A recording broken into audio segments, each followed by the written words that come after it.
ever told me that an 8 o'clock class in the morning in college is so much different than an 8 o'clock class in high school.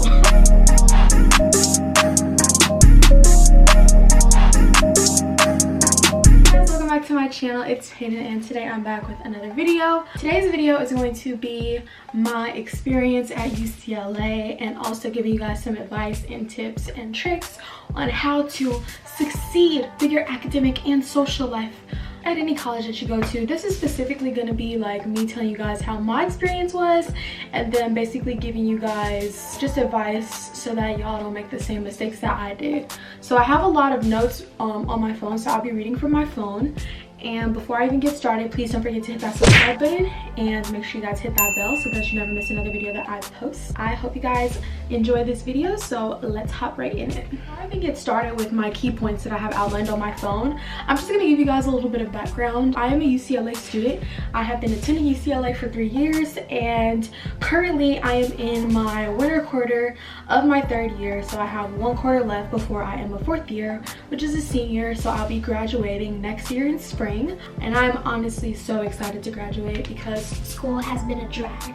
4 years goes by so fast. You just have to make the best of your experience and you have to just know how to navigate yourself through certain things, which is why I felt like I should really come and give y'all this video. And I know acceptance letters are supposed to be coming out for UCs starting in March, so I thought I'd drop this video just in time for people who are just getting accepted into college or even students who are currently in college. I just feel like right off the bat, the truth about UCLA is that it's really not all as hyped up to be. When I first went to UCLA, it was like on a school trip and I was going to a Black Admit weekend and I had so much fun. I loved all the students and they made it seem like it was very, you know, everybody was together, everybody was really close, and it was like a really good community. It is true, like there is a really good community for Black students, but it's like there's still not that many Black students. There should be more Black students, and Black students are literally like such a minority. And then they try to say that UCLA has like the largest percentage of Black students compared to any other UC, and I'm like, if that's true, that's really sad. Like on a day-to-day basis, I can count on my hands how many other Black students that I see. And if you guys are wondering what my ethnicity is or my race, I am African American, Black.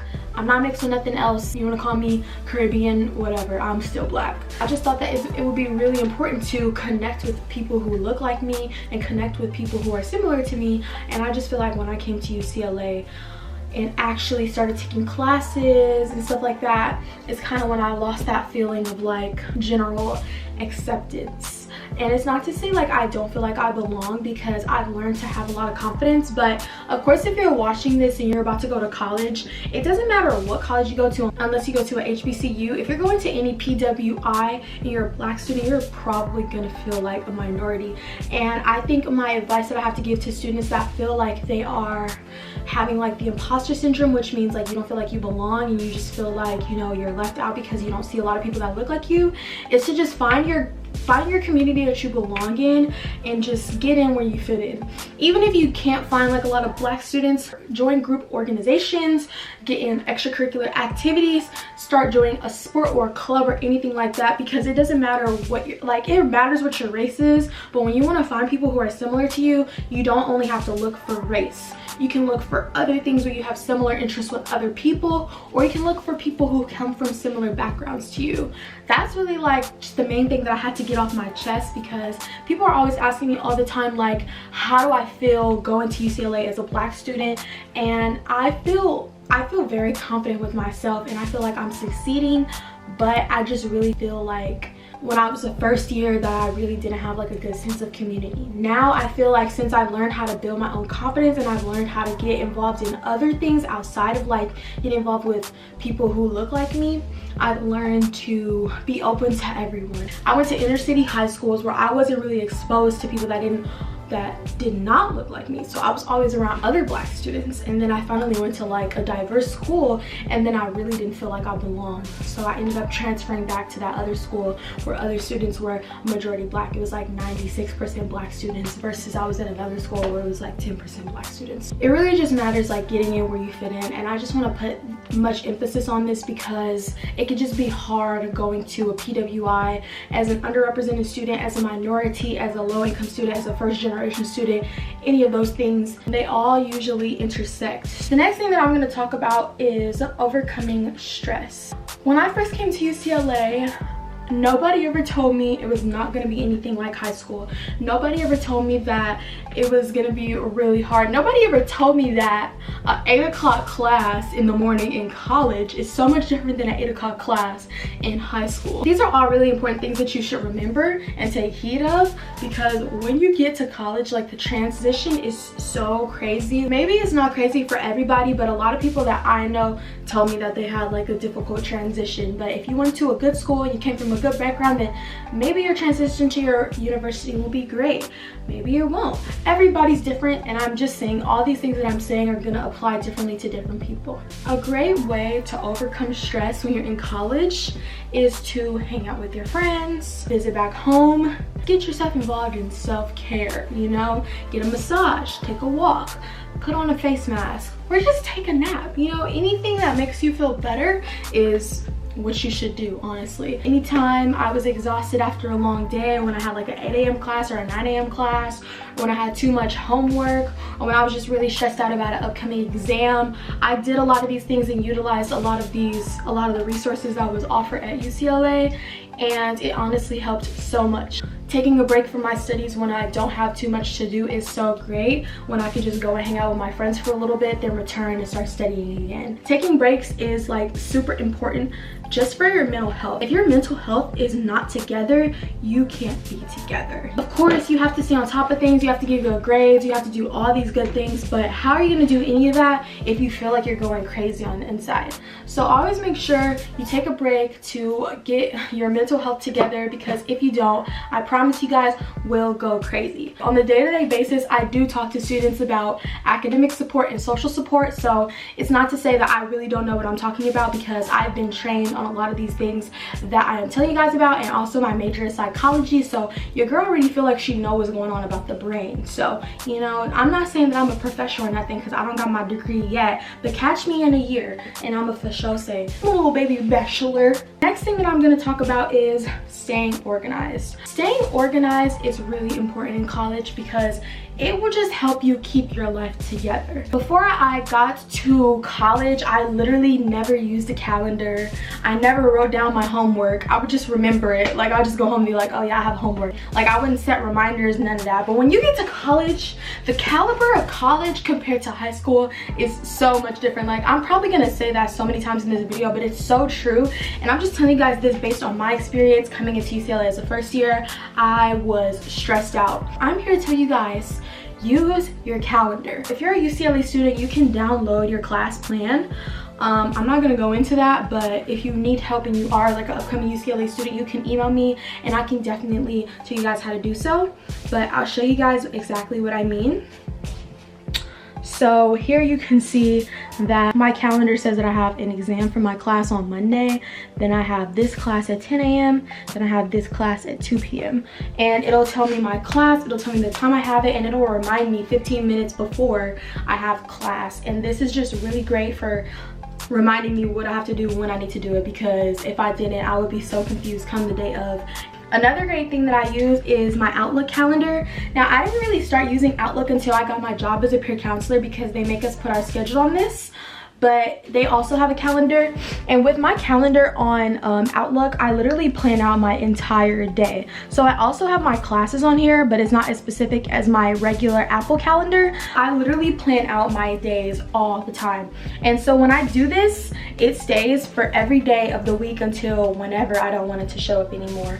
I could probably make a separate video on how to make and organize a calendar, because getting a calendar is so efficient for keeping your life together, keeping your life organized, and staying on top of things.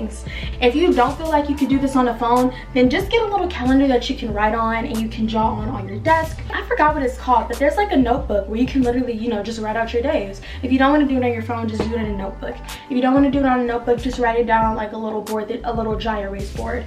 Anything like that, just setting out your days, weeks, months, anything works for you. Plan out when you're going to do something, tell yourself when you're going to do it. So if you have a test that's coming up on Friday, then tell yourself, oh, I'm going to start planning, I'm going to start studying on Monday, then study Monday, Tuesday, Wednesday, Thursday, because then you could study for like 1 to 2 hours Monday through Thursday instead of studying for like the entire day on Thursday, having to pull an all-nighter for your exam on Friday. It's always good to like start homework or start assignments or start studying like at least a week in advance. If you feel like a class is easier, then you probably want to do it like 2 or 3 days in advance, but harder classes you might want to start like a week in advance. When I was the first year, I never really had the experience of waiting until the last minute, but as I'm getting older, it's starting to worsen and I'm starting to procrastinate a lot more, and I don't really know why, but it hasn't really been working out too good for me. So I just wouldn't advise waiting until the last minute if you want a 4.0. The next thing that I'm going to talk about is working and going to school at the same time. So when I first came to UCLA as a first year, I had never had a job before, and you know, just being a full-time student was a lot of work for me. I didn't even get a job until I was a second-year student, and I had to do that in the summer. When I started working in the summer, then I switched and transitioned my job from the summer to the fall, and I was working and going to school at the same time, and I couldn't do it. And when I realized that I couldn't do it, I gave it up, because at the end of the day, when you're a full-time student, getting good grades and being a good student is your responsibility. Money might be a responsibility for you if you're somebody that has, you know, financial difficulties, but at the end of the day, make sure you know what your responsibilities and your priorities are, and you know what you can handle. If you feel like you can't handle a job, go try and get an easier one. If you feel like you can't handle your classwork, then let your job go. But if you feel like money is a priority over school, then it's just up to you to get a job that's easier. If you're determined to get the chip, you're determined to get the money, then you're gonna make a way. Don't do what you don't feel comfortable doing, because I did that and it almost killed my GPA. And don't feel pressure from your peers. I had friends that was working when they were first years, and I just could not relate, because I knew if I worked as a first year when I was still trying to transition into, you know, my 4-year university at UCLA, I probably would have lost my mind. So do what you feel like you can handle. Now I'm going to talk about balancing work and play. Now, if you follow me on Instagram, you probably see that I'm always going out to the club and I'm always partying, but at the same time, you're going to see that I'm always doing my homework and I'm always studying. Now, some people might say, you know, that I do party more than I study or do my homework, but at the end of the day, I'm not publicizing everything that I do every second that I get. So whatever it might look like, then that's however anybody wants to perceive it or take it. I know that I'm doing what I need to do before I start going and doing other stuff. Now, with this said, do not go out if you have work to do. Make sure you finish your assignments, make sure you finish your homework, make sure you finish whatever you have to do before you go out. If one of your friends hits you up and be like, oh my god, we're about to go party, and you know that you got an essay due the next day, why would you take partying over getting your assignment done? Because 9 times out of 10, I bet your friends don't got nothing to do. And if they do, why would you want to follow in their footsteps anyway?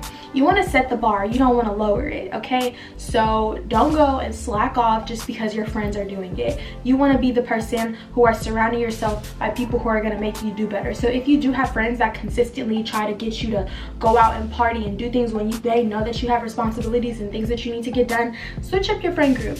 Be around people who are motivational and inspirational, because all of my friends motivate me to do better and be better every day. I would say make sure you can balance the amount that you go out and the amount that you study. Like I said, like when I first came to UCLA, I honestly didn't really go out as much as I go out now. So yeah, like my transition from my first year to my third year now, like I've just started going out a lot more, going out to the clubs and stuff like that. But at the end of the day, before I go out, I make sure that I don't have nothing to do. And if I do, I'm not going out, because my priorities are set on getting good grades rather than having fun. If yours are the other way around, then you just need to reevaluate your priorities and think about what's most important to you. Do whatever you know that you can handle. And if you don't feel like you can handle it, then kick it to the curb. Now I'm going to move on to getting good grades. I would say that the most important thing is to not doubt yourself. When I was a first year, I did have imposter syndrome, and I was friends with a lot of people from, you know, diverse groups, and I still am to this day, but I had a lot more friends as a first year than I did as a third year. So I used to compare myself to people that, you know, had like 4.0s and different majors, and I just eventually had to tell myself, you know, you can't compare yourself to other people, especially if y'all don't have the same major, especially if y'all not taking the same classes. I came into UCLA as a psychobiology major, and then I had to realize that psychobiology wasn't the best for me, and that I did not want to be a pre-med student because I didn't want to go to medical school. I know some students feel pressure from their families and from, you know, outside forces, but at the end of the day, the only way you should really be letting somebody control what you're doing is if they're paying for it. And if your parents are paying for your school and they're telling you they want you to be a doctor, then I know that's like a tough choice and I don't really have too much advice for that. But if your parents aren't paying and they're telling you what you need to do and judging you for what your major is, be like, thank you. Thank you. Guess what? They're not sitting in the college classroom doing what you gotta do, doing your homework, doing anything at the end of the day. And this don't even gotta be if you pre-med. It's really hard to let other people control what you're doing when they're not in your shoes, you know, and they haven't been in your shoes. Like, and that's something that I had to realize as a first generation student, one of the first people in my family to go to a four-year university, especially like UCLA. It was just hard because, you know, talking to my parents and talking to my family was just tough because they didn't get it. They didn't understand what I was going through. They didn't understand where I was coming from. And they tried to belittle what I had going on, saying what I could and couldn't do. I had to realize, you know, of course they're going to be problematic and say things that I don't believe in because they don't know what I'm going through and they've never been in my position. You just have to take a lot of things into account. And it really is hard talking to family members that don't understand where you're coming from. But of course, if you're watching this and you're not first generation, it might be a little bit easier, you know, talking to your parents because they understand. But some parents who even went to college still don't understand. Another way to get good grades is to study and start doing your homework and assignments early. I already talked about that, but I just had to emphasize it again. Turn in your assignments on time. Don't turn in assignments late. It's like the easiest way to get points docked. If you start your assignments on time, then you're gonna turn them in early. Otherwise, what's the point? Like, don't forget your assignments. If you feel like you're gonna forget your assignments, literally put a reminder on your phone to start doing your assignments. That could be a couple days in advance. It could be the day before. Just don't let it be the day after. Emphasizing planning ahead all the time is just the best thing that I could do because it's really very important. Even if you go to your professor's office hours and ask them for extra credit and they say no, at least you asked. A lot of professors that I've taken classes with have offered extra credit, and when I see that they say it's some extra credit, I will hop on it. And another way to like manage your time in college as a college student is to go to your professor's office hours all the time. When you go to your professor's office hours, for one, they know who you are, and if you continue to go, they'll probably remember you, and you'll probably be one of those students that they remember when you need a letter of rec for grad school or a scholarship or any other outside opportunities. And the other reason is because you get asked questions about concepts that you might not feel comfortable asking in class. When I was a first year, I was low-key always scared to raise my hand to ask questions because I didn't want to look stupid. But then as I got more comfortable in my classes, I realized if I don't ask questions, then I'm not going to know what's going on. So I'll ask questions in class, and on top of that, I will also go to office hours and ask my professors, hey, what's the deal with this topic, and make sure that before I leave, I understand what's going on. Sometimes professors do suck. Like, I'm not going to sit here and lie and say all your professors are going to explain things great, but when you come to situations where your professors literally just like suck, like you sit in class, you don't know what's going on, you try to ask questions, you still don't get it, then that's when I would say like take advantage of outside opportunities like tutoring. At UCLA, there are PLS with an AAP, and AAP is a specific program that you have to qualify for, so that's kind of outside of this video and not really related to it. Peer learning facilitators are like a type of tutors, but they're not like tutors just like individual tutoring. It's like group tutoring where you can like learn and talk to other people that are in the same class as you and also get help with the same topics that you like need help with. But it's not a tutor that's going to tell you the answer. They're the tutors that will help you learn. That's another thing, like when you're getting help, you don't want to just get the answer. You want to know how they got the answer. You want to really know and understand it, because if you don't really know and understand it, how are you going to do good on the test? How are you going to do good on the paper? How are you going to do good on your final exam? You can't, because you really don't remember, because you just went and got the answer, but you didn't ask how. And just to emphasize again, just like looking for outside resources are super duper important, regardless if it's tutoring, regardless if it's a writing help, no matter what you do, like it would just only help enhance your GPA. I've never heard anybody say tutoring and office hours made their grades worse, you know? And if you can't find outside resources like tutoring and you don't have time to go to office hours, then I would advise just finding people that are in the same class as you. Throughout my 3 years, I've had the most success rates with my homework and my tests by studying and working with other people, just because one, I can explain to them what I already know if they have questions about it, and two, they can explain to me what I don't know and that I have questions about. 2 to 3 people is like perfect study group size, and you can find study groups by literally just talking to people in your class. If you feel like shy and you don't really know how to approach people, the easiest thing that helped me when I was like a first year and I was like kind of shy was just like complimenting people, like be like, oh, I really like your shirt. Do you want to study tomorrow? Like simple things like that. And I know it sounds really silly, but at the end of the day, there are really like introverted people that are really shy and don't want to talk. But are you gonna let that bring down your grades and your GPA when you could be getting help? No, no, no. So that's really all that I had to say for this video. I feel like I probably will come back with a part 2 if I do think of other ideas, or you guys DM me or email me or comment below any questions that you guys have or any further advice that you guys think y'all want to hear. But if you have any of those questions, feel free to do any of those things. And if you guys like this video and enjoyed it, please don't forget to thumbs this video up and don't forget to hit that subscribe button. I'll see you guys next time, and thank you guys for watching this video. Bye.